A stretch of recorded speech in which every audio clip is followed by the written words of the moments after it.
Guillermo Regondo magbabalik pa rin sa boxing sa edad na 44. May paparating na laban ito ngayong April kaya abangan po natin. Maganda pa rin naman ang galawan ni Guillermo mga tol pero matanda na talaga. Ayaw pa rin niya tumigil sa pagboboxing mga tol. Kahit si Nonito the Flash Donaire mga tol, hindi pa rin siya bibitaw sa boxing. Gusto pa rin niya lumaban at maging world champion ulit. Kaya abangan po natin ang muling pagbabalik din ni Nonito the Flash Donaire. Samantala Terence Bud Crawford tatanggalin na ang kanyang WBO interim belt. Ayon sa presidente ng WBO, hindi na raw kasi babalik si Crawford sa 154 pounds. Kaya hindi na ito magiging mandatory challenger ni Sebastian Fundora. Ibibigay na kay Xander Zayas ang interim WBO at siya na ang mandatory challenger ni Sebastian Fundora. Mukhang aantay na lang ni Crawford ang laban niya kay Canelo Alvarez sa darating na September. Kasi paghahandaan talaga ni Crawford ang laban kay Canelo mga tol.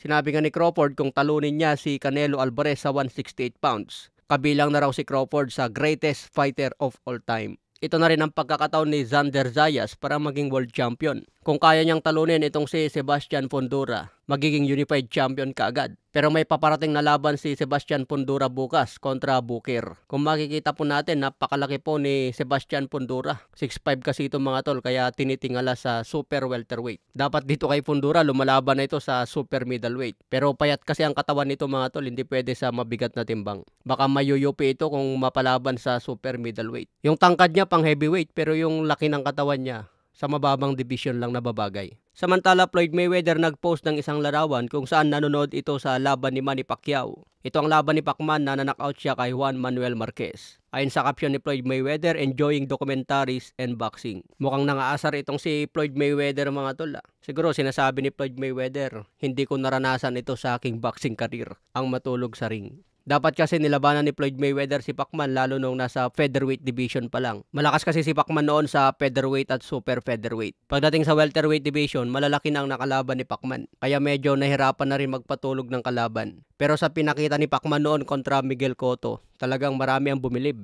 Tinalo niya ang isang welterweight champion na napakalaki. Ilang beses pa niya tinumba si Miguel Cotto. Laban din ni George Kambosos bukas mga tol, abangan natin. Gaganapin ang laban nila sa Australia.